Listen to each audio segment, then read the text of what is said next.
Good morning, students. So, today we will continue with that first topic of the chapter, that is Rise of Nationalism in Europe. So, as we had discussed yesterday, the picture of Frederick Sorio, and he had given a good vision, visualizing what was happening in Europe. So here we will discuss from the French Revolution, because French Revolution last year you read about, and I told you that France was one of the country where all things start beginning.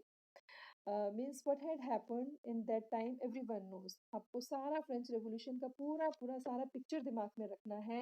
How kind the society was, how the philosophers, the you can say rulers, the priests, the nobles, वो पूरा society का picture ध्यान में रखना है.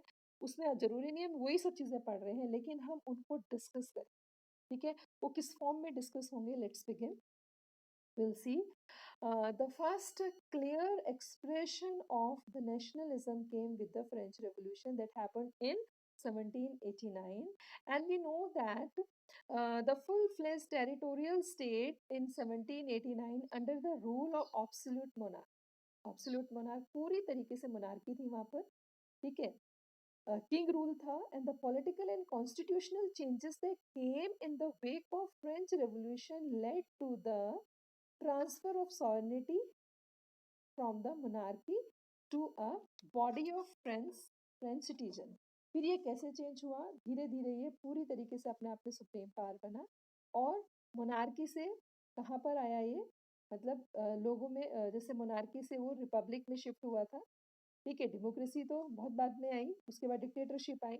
तो monarchy से लोगों में क्या हुआ, to a body of French citizen. The revolution proclaimed that it was the people who would henceforth constitute the nation and shape its destiny. यहाँ पर लोगों ने ही प्रूव करा, the people would henceforth constitute, लोगों ने ही अपने आप को सबको नेशन के लिए इकट्ठा किया. सब लोगों ने एक जो डेस्टिनी बनाई, एक जो भाग्य विधाता बने किसी भी देश के लिए, वो कौन बने, लोग ही बने. ठीक है, सिटीजन्स ही बने. From the very beginning of the French revolutionaries remember, कितने सारे लोग, पेरिस में क्या हुआ, कंट्री साइड में क्या हुआ, कितने सारे लीडर्स थे, एबेसिस में रिव्यू. ठीक है, फिलोसोफर्स, द थर्ड एस्टेट्स में जो थे आपका फर्स्ट क्लास पीपल. ठीक है, जो मर्चेंट्स थे, ट्रेडर्स थे, रूलर्स थे, लॉयर्स थे, टीचर्स थे, all the professionalists we are talking about. So the French Revolution introduced the various measures and practice that could create the sense of collective identity among the French people. Collective identity. ठीक है, like इन्होंने सब ने किस चीज को आगे बढ़ाया अपना, the idea of the La Party, that is the fatherland, and the les citoyens, the citizen. मतलब अपने कंट्री के लिए बेसिकली, और सिटीजन्स के लिए they emphasize the notion of united community. उन्होंने कहा सबको एक होना पड़ेगा. Remember the word of Mirabeau और एबेसिस. एबेसिस ने क्या कहा, कौन हो आप लोग, उन्होंने कहा थर्ड स्टेट है, who constitute the 90% of population. Remember the last year you can say episode. And United community enjoying the equal rights under the constitution. Constitution इसलिए बनाया सबको एक जैसा अधिकार मिले, एक जैसे राइट्स मिले. A new French flag and tricolor was chosen to replace the former royal standard. उन्होंने क्या किया, अब सारे सिंबल्स याद करिए आप. ट्राइकलर फ्लैग लिया, ट्राइकलर, फिर उसके बाद क्या, रिप्लेस किया फॉर्मर रॉयल स्टैंडर्ड. जो पहले उनके अपने ध्वज थे या झंडे थे या जो भी एम्बलम्स थे, सिंबल्स थे, दे चेंज्ड ऑल. ठीक है, चेन थी उसको ब्रोकन कर दिया, कैप थी उसका नेम चेंज हो गया. ठीक है, ऐसे सभी चीजें जो थे ना, farmer they have change. The Estate General was elected by the body of active citizen and named the National Assembly. फिर धीरे धीरे आप पिक्चर की तरफ बढ़िए, तो जब असेंबली बनाई गई, ठीक है, लुई 16 असेंबली बुलाता है, तो वहां पर क्या है, they boycotted, they walk out from the chamber and they gathered all in tennis court. Tennis court में उन्होंने क्या नाम दिया उस असेंबली का, नेशनल असेंबली. नेशनल के बाद दूसरी कन्वेंशन बनी थी. ठीक है, सो न्यू हाइमेन वर कंपोज्ड. कौन सा हाइमेन था आपका, एंथम बनाया गया, मर्सिडीज. ठीक है, were composed, oaths were taken, martyrs commemorated in all the name of nation. जितने भी शहीद जो हुए थे उनको देश के नाम पर याद किया गया. ठीक है, किसी का सेक्रीफाइस भी जो था वो बेकार नहीं गया, that would not go in vain. So the centralized administrative system was put in the place and it formulated uniform law for the citizens. अब क्या होता है, सेंट्रलाइज एडमिनिस्ट्रेशन, जो सेंटर में एडमिनिस्ट्रेटिव था यानी कि जिसको रूल करना है, वो सिस्टम क्या किया, वो put in place of formulated uniform law, वहां पर सबके लिए एक जैसा कानून बना दिया गया for all the citizen within its territory, ठीक है, उस पूरे एरिया के लिए. Internal custom duties dues were abolished and uniform system of weight and measures were adopted. Remember क्या क्या चल रहा था, remember all those rights, like what were they, tiles and taxes, वो टैक्स याद है आपको, वो टैक्सेस क्या किए गए, उनको हटा दिया, सबके लिए एक जैसा, ना कोई राजा है ना कोई रंक है, अगर सब पे करेंगे तो सभी टैक्सेस देंगे, ठीक है.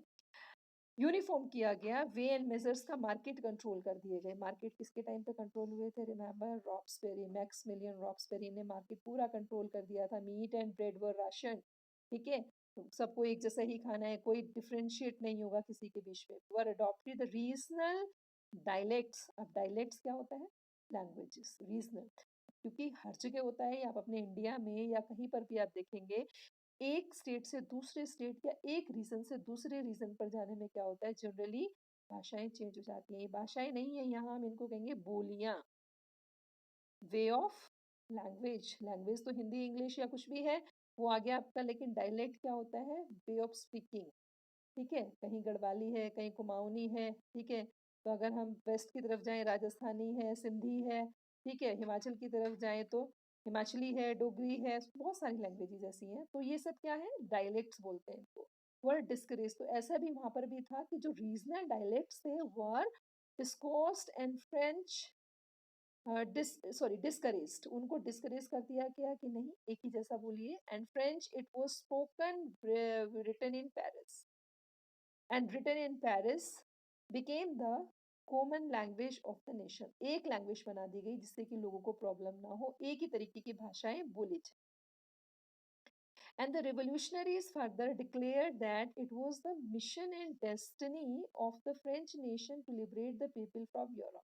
और उन्होंने यहाँ तक रिवोल्यूशनरीज ने ये कर दिया कि हम, ये हमारा जो मिशन है, ये डिक्लेयर कर दिया कि destiny of the French nation, कि फ्रांस का जो भाग्य विधाता जो है वो क्या है, लिबरेट करेंगे, मतलब लोगों को लिबरेट करना है, फ्री करना है यूरोप के और देशों से, उनके चंगुल से बचाना है.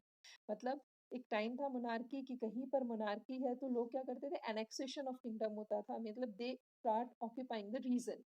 और डेस्पोटिज्म इसीलिए बोलते थे, जो राजा होता था वो अपने अकॉर्डिंग रूल करता था. लुई भी डेस्पोटिज्म में आया, तो एक टाइम था डेस्पोटिज्म का टाइम बहुत चल रहा था, यानी निरंकुश शासन, एक तरीके से मोनार्की की शेप में ही डिक्टेटरशिप थी.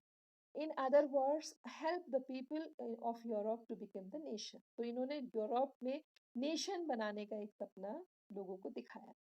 When the news of this event France reached in different cities of Europe, students and other members of education middle class began setting up of Jacobin clubs. तो Jacobin clubs का importance आपको याद है, रॉब्सबेरी, Maximilian रॉब्सबेरी ने कितना बड़ा अपना बना रखा था जैकोबिन क्लब की, सारे लोग इसके मेंबर होते थे. And their activities and campaigns prepared for the way and France armies were moved into Holland. तो ज़्यादातर क्या होता था कि जितने भी एक्टिविटीज कैंपेन्स होते थे सब तैयार किए जाते थे. मैंने पहले भी बताया था, ये क्लब जो थे वो खाली क्लब नहीं थे, ये पॉलिटिकल एक्टिविटीज के एक तरीके से सेंट्रल पॉइंट्स थे. And people use to come there to learn about how to govern the country, how to rule, fighting के लिए हर चीज, warfare activities, policies, programmes, everything use to discuss there. So they prepared the way French armies, which moved to Holland, Belgium, Switzerland, much of Italy in 1790s. And with the outbreak revolution war, French armies began to carry the idea of nationalism abroad. मतलब यहीं से विदेशों तक ये ideas जो था nationalism का पहुंचा, कहाँ, यूरोप के बाकी कंट्री में. So till here we discuss, because chapter history का है, टफ भी है, ज़्यादा पढ़ाने से दिमाग में नहीं आएगा, क्योंकि फ्रेंच है तो आपको जल्दी समझ आ जाएगा. तो in nut and shell I just want to tell the points कि हमने क्या डिस्कस किया. इसमें हमने डिस्कस किया revolutionary time of the French revolution और वहाँ का जो system what was happening in then that जो भी उस टाइम पर हो रहा था उसका मेन पर्पस क्या था कि फ्रांस से जो पुराने रीति रिवाज थे जो ट्रेडिशंस थे उनको ख़त्म करना था, नई चीज़ें एस्टेब्लिश करना था और मेन इंपॉर्टेंस यहाँ पर आपकी है जैकोबिन क्लब की। तो जैकोबिन क्लब जो हमने फ्रेंच रेवोल्यूशन में 9th में पढ़ा था कि जैकोबिन क्लब का पर्पस क्या था। जैकोबिन क्लब में हर कोई था, लेकिन हर कोई से भी ज़्यादा क्या था यहाँ पर, जो दूसरे कंट्रीज़ के लोग थे वो यहाँ पर आते थे इस क्लब में और यहाँ पर सब कुछ सीखते थे, जिससे क्या हुआ different part of the world में रिवोल्यूशनरी आइडियाज स्प्रेड करने लगे। ठीक है, सब जगह ये आइडियाज फैलने लगे। तो फ्रांस से ही क्या हुआ, जैकोबिन क्लब से बहुत सारी एक्टिविटीज जो है एक्टिवेट हो गई दूसरे और कंट्री। ठीक है, till here we will discuss. Thank you, have a nice day.